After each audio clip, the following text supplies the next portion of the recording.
आखिर क्या हुआ जब स्वयं ही भगवान श्री राम ने चलाए महादेव पर उनका ही दिया हुआ दिव्यास्त्र यानी परशुपात्र अस्त्र आखिर क्यों हुआ था भगवान श्री राम और महादेव के साथ महाप्रलयकारी युद्ध। तो चलिए करते हैं ज्ञान की बातें। वीडियो में आगे बढ़ने से पहले हमारे चैनल को अवश्य सब्सक्राइब करें और साथ में बेल आइकन बटन दबाना ना भूलें और कमेंट बॉक्स में जय श्री राम हर हर महादेव अवश्य लिखें। तो चलिए करते हैं ज्ञान की बातें। जो कैसे हुआ था, श्री राम ने क्यों चलाया था महादेव पर परशुता अस्त्र जो कांप उठे देवों के देव महादेव।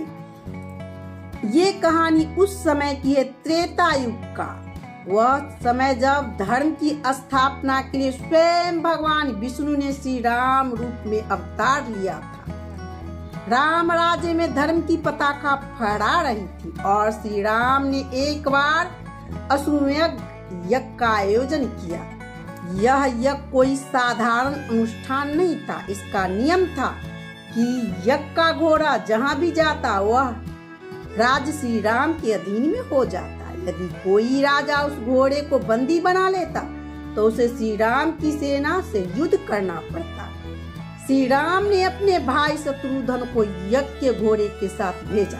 शत्रुघ्न के साथ हनुमान, भरत, सुग्रीव, पुष्कल और अनेक पराक्रमी योद्धा थे। जहाँ जहाँ घोड़ा गया राजाओं ने उसे आदर पूर्वक मार्ग दिया। लेकिन एक स्थान ऐसा आया जहाँ कहानी ने एक नई मोड़ ले ली। यह था देव, एक ऐसा नगर जिसे महाकाल की नगरी कहा जाता था। यहाँ के राजा वीरमणि महादेव के परम भक्त थे। उन्होंने कठोर तपस्या कर महादेव से वरदान प्राप्त किया था कि संकट की घड़ी में स्वयं महादेव उनकी रक्षा करेंगे। जब श्री राम का अश्वमेध का घोड़ा देवपुर पहुंचा, राजा वीरमणि के पुत्र रूपमंड ने उसे बंदी बना लिया। उसने अयोध्या की सेना से चुनौती देते हुए कहा, यदि घोड़े को मुक्त कराना है तो युद्ध करो। राजा वीरमणि ने अपने पुत्र को चेताया, श्री राम कोई साधारण राजा नहीं, वे स्वयं भगवान विष्णु के अवतार हैं। उनसे युद्ध हमारे विनाश का कारण बन सकता है। लेकिन रूपमंड ने नहीं माना। उसने अपने राज्य के सम्मान के लिए युद्ध की ठान ली।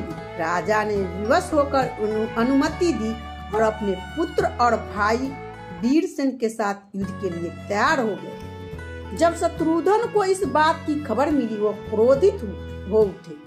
उन्होंने तुरंत आक्रमण करने की योजना बनाई। लेकिन हनुमान ने उसे समझाया, यह नगरी महादेव की है, पहले वार्ता होनी चाहिए, यह न था हमें प्रभु श्री राम से आज्ञा लेनी चाहिए। लेकिन शत्रुघ्न ने बोले, यदि हमारे रहते हुए प्रभु को युद्ध भूमि में आना पड़ा तो यह हमारा अपमान होगा। और विशाल अयोध्या की सेना देवपुर पर टूट पड़ी। भयंकर युद्ध छिड़ गया। भरत के पुत्र पुष्कल और वीरमणि आमने सामने आ गए। पुष्कल के प्रभाव से वीरमणि मूर्छित हो गए। शत्रुघ्न ने वीरमणि के पुत्र को नागपाश से बांध दिया। वीरमणि ने मूर्छा से उठकर देखा कि सब कुछ नष्ट हो रहा है। उन्होंने महादेव का स्मरण किया। भक्ति की पुकार सुनकर महादेव प्रकट हुए और अपनी शिवगण सेना भेज दी। युद्ध का दृश्य भयावह हो गया। अयोध्या की सेना भयभीत होने लगी और उन्हें पीछे हटना पड़ा। जब श्री राम को यह समाचार मिला, वे स्वयं भरत और लक्ष्मण के साथ युद्ध भूमि की ओर रवाना हुए। युद्ध का मैदान अब देवों की लीला भूमि बन चुका था। श्री राम ने वीरमणि से कहा, जैसे तुमने मेरे पुत्र तुल्य पुष्कल का वध किया है, वैसे ही अब तुम मृत्यु को तैयार हो जाओ।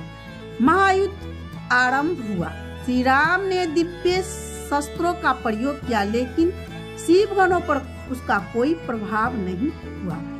तब श्री राम ने महाशक्तिशाली परशुपात्र चलाने का निर्णय लिया। यह वही शस्त्र था जिसे महादेव ने स्वयं श्री राम को वरदान किया था। श्री राम ने कहा, प्रभु यह शस्त्र आपने ही मुझे दिया था और आज मैं इसे आप पर ही चलाने जा रहा हूँ। मेरी यह लीला भी आपकी कृपा से ही संभव हो रही है। श्री राम ने जब परशुपात्र चलाया वह महादेव के हृदय में समा गया।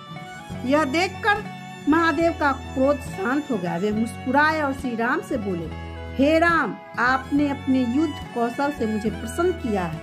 जो भी वर मांगना चाहो मांग लो। श्री राम ने करबद्ध होकर निवेदन किया, भगवान, इस युद्ध में जो भी वीर योद्धा मारे गए हैं कृपा उन्हें पुनः जीवित कर दी। महादेव ने प्रसन्न होकर दोनों पक्ष की सभी मरे हुए योद्धाओं को जीवन दान दे दिया। इसके पश्चात राजा वीरमणि ने श्री राम को यज्ञ का घोड़ा लौटा दिया और स्वयं प्रभु श्री राम की शरण में आ गए। इस प्रकार एक भीषण युद्ध बिना किसी विनाश के समाप्त हुआ। धर्म की रक्षा हुई, अहंकार का नाश हुआ और प्रभु श्री राम और महादेव के बीच का यह दिव्य संवाद इतिहास में अमर हो गया। यह कथा हमें सिखाती है कि धर्म के मार्ग पर भी जब अहंकार प्रवेश करता है तो ईश्वर स्वयं उसे नष्ट करने आते हैं, लेकिन अंत में करुणा और भक्त से ही परमात्मा प्रसन्न होते हैं। जय श्री राम, हर हर महादेव, भोलेनाथ की जय।